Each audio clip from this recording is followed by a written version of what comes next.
네, 안녕하세요. 저는 법무법인 존재의 노정훈 변호사입니다. 제가 맡은 사건들은 굉장히 많다라고 하기에는 좀 부끄럽습니다. 다만 이제 사회적으로 많은 논의가 되었고 많은 관심을 가져줬던 사건을 좀 맡게 되었습니다. 첫 번째로 좀 대표적인 사례가 이제 구하라 씨 관련한 데이트 폭력과 구하라 씨의 친모와 관련된 상속 분쟁에 관한 것들을 맡았고, 그리고 구하라법 입법 청원 운동을 했습니다. 대표적인 사건으로는 아이돌들의 어떤 인권 유린 실태에 대해서 사회에 많은 경각심을 불러일으켰던 남성 아이돌 그룹 오메가X 학대 사건을 주요 수행 사례로 들 수 있을 것 같습니다.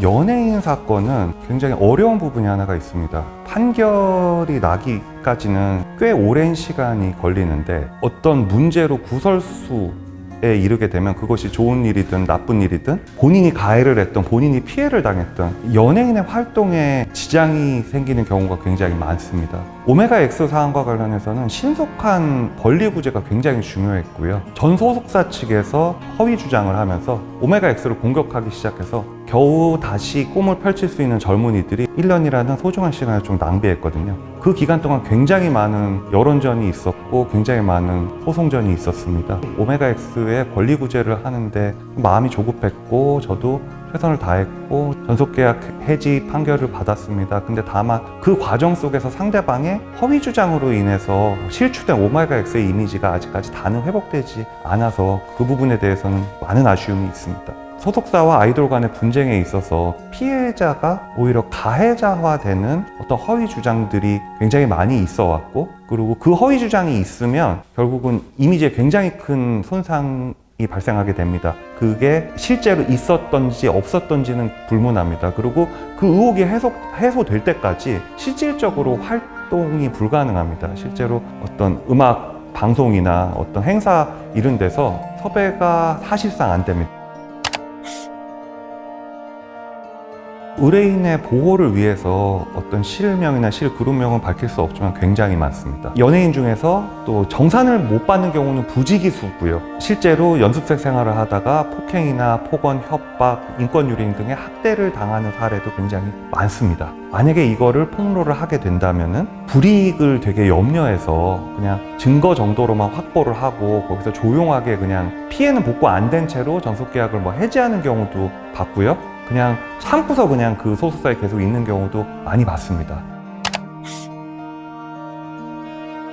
8, 90년대만 하더라도 거의 계약서라는 게 존재하지 않은 경우도 많고요. 노예 계약에 준하는 사기 계약 때문에 사실상 정산을 거의 못 받고 혹사당하는 연예인들도 굉장히 많았습니다. 근데 그 이후에 공정거래위원회에서 표준계약서 양식을 마련하면서 그런 경우는 많이 줄었습니다. 그럼에도 불구하고 미정산 사례는 굉장히 많습니다. 실제로 계약서상의 정산 공식이나 정산 방법들이 다 좀 자세하게 규정되어 있는데요. 그 계약서대로 지키지 않는 경우가 굉장히 많습니다. 비용을 과다 계산해가지고 받을 돈이 없다거나 타법인을 통해서 대출을 누락시키는 방법 등으로 미정산된 사례들도 굉장히 많습니다. 근데 실제로 피해 복구가 되냐? 그러면 사실상 피해 복구도 굉장히 어렵습니다. 정직하게 하면은 가능하죠. 근데 정직하지 않은 경우가 되게 많아서 문제죠. 아이돌을 한 명을 데뷔시키기 위해서는 적게는 수십억, 많게는 몇백억에 달하는 초기 투자 자금이 필요합니다. 대형 소속사 같은 경우는 자체 자금으로 그 돈을 충당할 수 있는데, 중소소속사 같은 경우는 자금이 부족하기 때문에 투자를 받거나 극단적으로 당장 돈이 부족하면 사채를 써서 돈을 메꾸면서 아이돌을 육성하거든요. 그렇기 때문에 당장 사채 압박에 시달리는 경우도 굉장히 많고요. 그렇게 되니까 당장 이자를 갚아야 되기 때문에 약간 아이돌의 정산서들을 좀 조작하죠. 그런 사고 사례들이 굉장히 많아서 실제로 이 정산에 의문이 있는 경우에는 좀 꼼꼼하게 살펴보고 원칙적으로 증빙도 다 요구를 해야 됩니다. 연습생 지위는 굉장히 특수합니다. 어떤 스타트업 투자에 있어서 약간 동업관계 같은 개념에 가장 유사해요. 그리고 한 투자자가 투자를 하게 되면은, 연예인에게 투자하게 되면은 그 돈을 바탕으로 자기 자신이 어떤 상품이 되는 겁니다. 이 엔터테인먼트 시장에서 그 상품을 시장에 런칭을 해서 거기서 나오는 이익을 어떻게 분배할지를 좀 정하는 굉장히 특수한 투자 계약 관계에 있다라고 좀 볼 수 있죠. 예, 근로자는 기본적으로 근로를 제공하고 근로기준법에 적용을 받고 고정된 월급을 받는 개념인데, 연습생은 자기 자신이 기본적으로 투자 대상이 되는 굉장히 특수한 구조가 되어 있습니다. 당연히 미성년에 대한 인권의 보장은 매우 필요한 부분이라고 생각을 합니다. 연습생 같은 경우는 약간 인권의 사각지대에 있는 경우가 많고요. 실질적으로 소속사에 밉보이게 되면은 대비 자체가 불가능해지기 때문에 불합리하더라도 자신의 인생을 위해서 소속사의 요구에 따를 수밖에 없는 구조가 굉장히 많이 발생하거든요. 그런 측면에서 인권의 보장 장치가 반드시 필요하다고 생각합니다.